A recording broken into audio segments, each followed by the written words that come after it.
Hi everyone, my name is Frambel Omilari. Welcome to our channel, OCHAREO.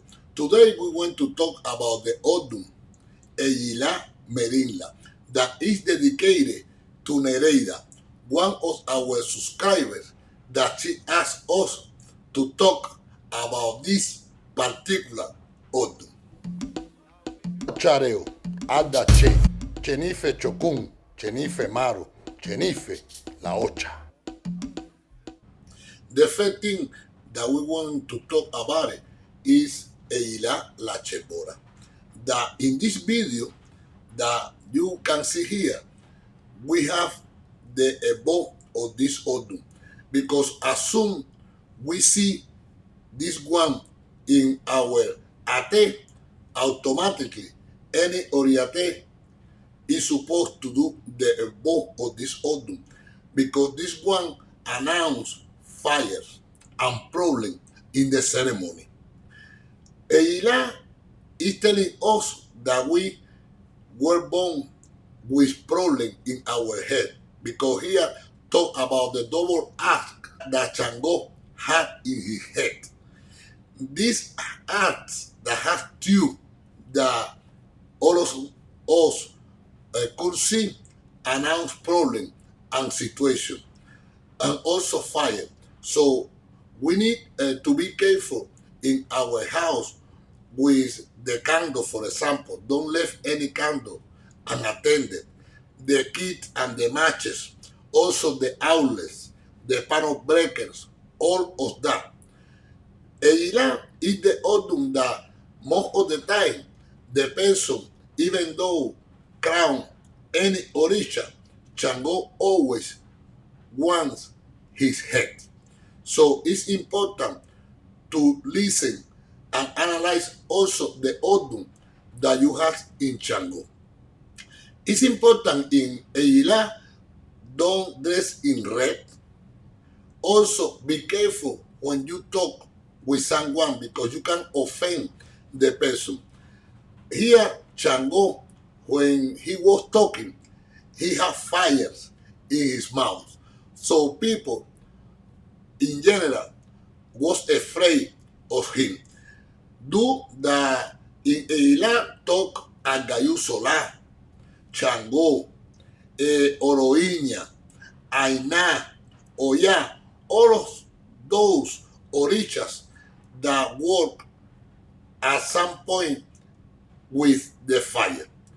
This odun is the odun also of evolution, of business, but we need to be so careful what business we're going to do and with who, because the person could bring problem to our life. Sometimes in Eyila, when we are cooking, for example, we burn something we put in water to refresh our house. Something else that this odun has is that we are supposed to reinforce ogun, and we're going to see later why.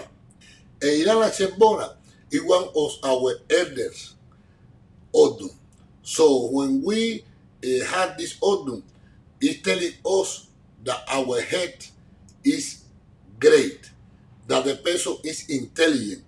In this odun, Shango had a lot of business and everyone had to count with him. Even Agayu, he puts all the business of the chips in his hands.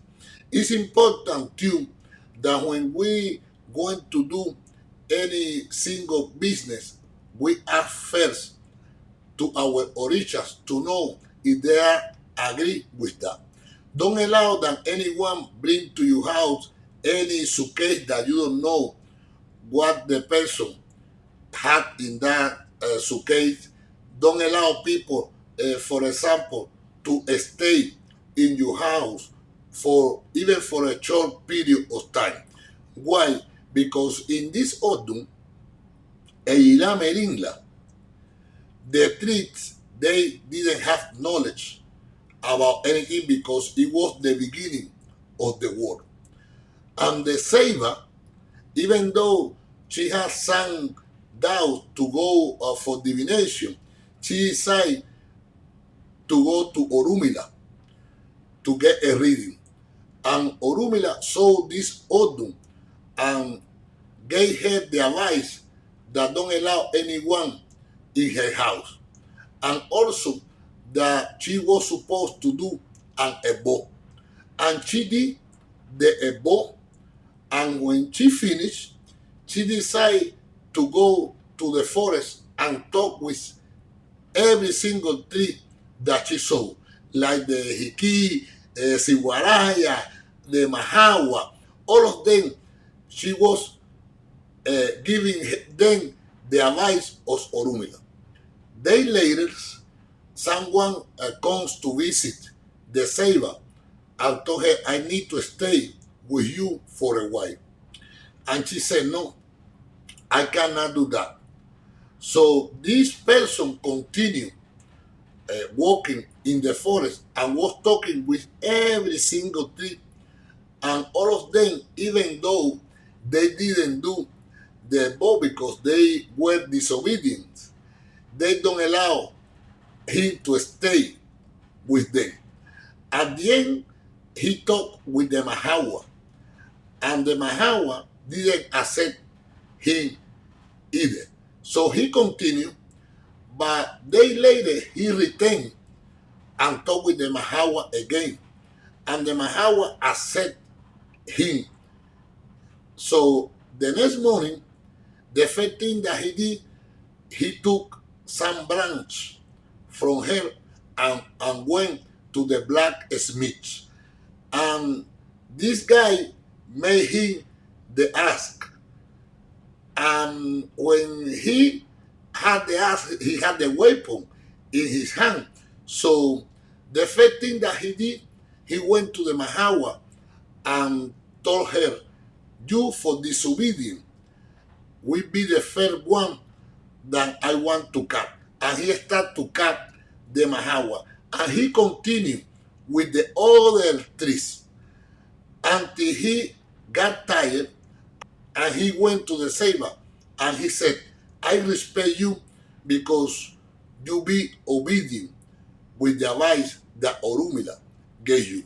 What this odun is telling us, we need to be so careful with people when they ask us to stay in our house, because today they are a great friend, and even though we treat them with the best that we have, later they become an enemies. When we talk with them, it's time that to leave my house. So in this odun, the person is supposed to receive the shell of ogun with 4 legs. It is possible for you. And also reinforce ogun with different sticks, like for example, mahawa, ceiba, yo puedo más que tú, ponte lejos, with all of them, and also by the axe and reinforce ogun with EQ.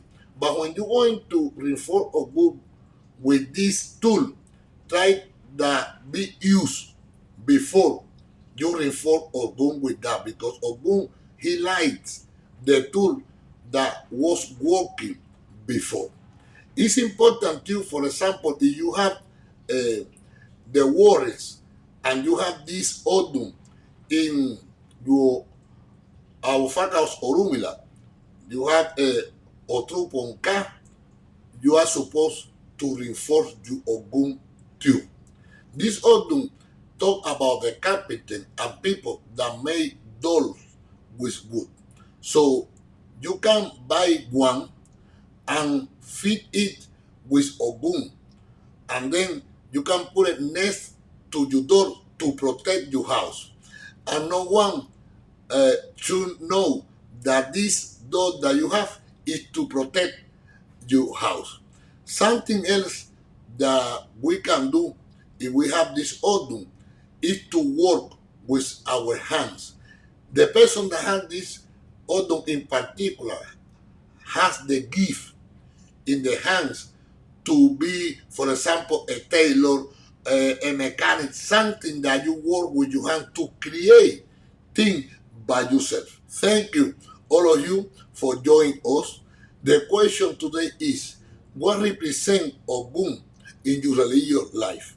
Leave your comment below, a like, subscribe to the channel to receive notification about new videos, music, interviews, and live stream. Health, faith,